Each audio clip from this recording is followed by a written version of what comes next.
Following its defeat in the 1991 Gulf War, Iraq was devastated. Economic sanctions weakened the recovery, and minorities in both the north and south began to rebel against their leaders in Baghdad. Despite these circumstances, the country remained in a reasonably stable state. After the U.S. election of George W. Bush in 2000, the dialogue became increasingly hostile. The infamous weapons of mass destruction narrative was generated, which would eventually result in the 2003 invasion.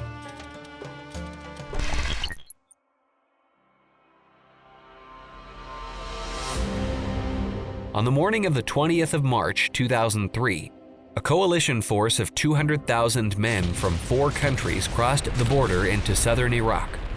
They would face an army estimated to be made up of over 600,000 poorly equipped Iraqi soldiers. In a 3-pronged assault, the coalition forces steamrolled over every corner of resistance. On 2nd of April, in just 12 days, they would reach the outskirts of Baghdad and capture the city in a bloody urban combat a week later. With the fall of Tikrit, the hometown of Saddam Hussein, by 15th of April, the country was under the control of the coalition forces. Up to this time, the coalition forces had suffered 240 losses and over 1,000 wounded. Estimates of Iraqi losses totaled up to 45,000 combatants. The civilian body count was estimated to be 7,300. On 1st of May, from the flight deck of the USS Abraham Lincoln, George W. Bush announced an end to major combat operations. Little did they know that this was just the starting gun to continuing bloodshed for the next 2 decades. In parallel with the events in the south, 70,000 Kurdish Peshmerga in northern Iraq took up arms with the U.S. Special Forces alongside thousands of paratroopers and opened a second front against Iraqi forces with a joint goal of eliminating Islamic terrorists. The Islamic militant group, Ansar al-Islam, controlled a small section of northern Iraq in an area outside Saddam Hussein's control. At the time of the invasion, they fielded about 800 fighters, but were driven out of Iraq during Operation Viking Hammer. A notable member of the militant group was the infamous Abu Musab al-Zarqawi, the man who would play a significant role during the Iraq insurgency. After the sudden collapse of the Saddam regime, rampant looting, virtual anarchy took place across the country. The blatant ignorance of religious tensions, a steady flow of militias from the entire Arabic world, and continued mismanagement ignited the insurgency. An increasing number of assaults towards U.S. troops were observed in the Sunni Triangle, an area between Baghdad, Tikrit, and Ramadi, and also a stronghold of the former Sunni Muslim Ba'athist Party under Saddam.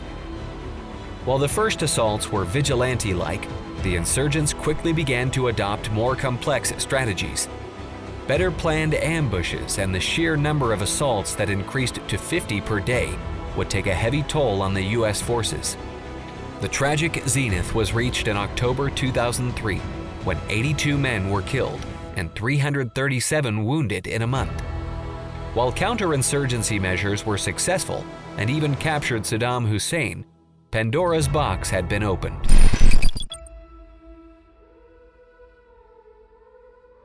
Resistance to US-led forces would not be confined to the Sunni regions of Iraq for long. Over this period, Shiite dissatisfaction with the occupation had been gradually increasing and had drawn the interest of Shia Islamists. The Mahdi army, led by the influential Muqtada al-Sadr, quickly grew to 10,000 men and challenged the coalition forces in the south of Iraq. On 4th of April 2004, the Mahdi army coordinated a simultaneous assault on multiple cities and fought the security forces for weeks. Throughout 2004, the coalition forces were retaking guerrilla strongholds all over Iraq. After al-Zarqawi barely escaped with his life, he returned to Iraq and pledged allegiance to the al-Qaeda network. The Sunni Islamic terror organization targeted dozens of holy Shia relics, and single-handedly turned the insurgency into a Sunni-Shia civil war with the coalition forces sandwiched between the two front lines. Their ultimate provocation was on 22nd of February 2006, when suspected Sunni rebels stormed the Al-Askari Mosque in Samarra, holy to the Shia majority, and partially destroyed the over 1,000-year-old building using explosives. The bombing caused unprecedented fury among the Shia majority, promoting death squads, largely from the Mahdi army, to roam the streets, attacking Sunni mosques, killing Sunni civilians, and murdering Sunni clerics. The Sunni insurgents soon organized into their own defensive units and death squads and began further revenge killings, causing a spiral of violence that threatened to take the country into a full-blown civil war. By June 2006, the Iraqi government reported 100 civilian casualties per day. Al-Zarqawi's karma would eventually catch up with him. His atrocities turned friends into enemies, and one of them would tip off American intelligence. On 7th of June 2006, Zarqawi was killed in his safe house by an airstrike. His legacy would haunt the world a second time when his ideological successors created IS, the Islamic State.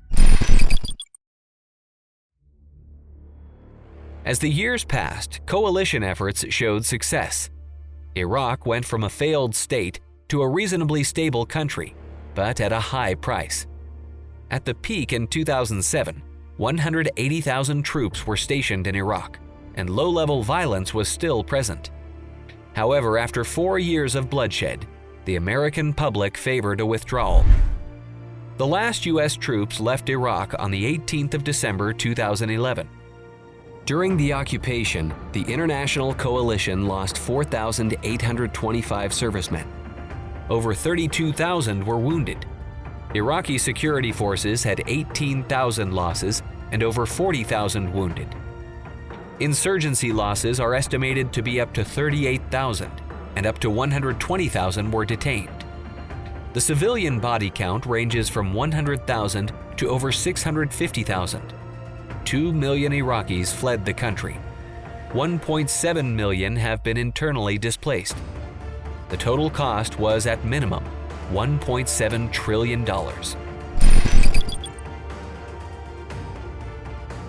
The insurgency escalated again between Sunni and Shia militias immediately after the withdrawal of the coalition. The conflict merged with the Syrian civil war and would not be settled until 9th of December 2017, 17 years and 5 months after the initial invasion. An invasion that achieved nothing but bloodshed and was based solely on a lie.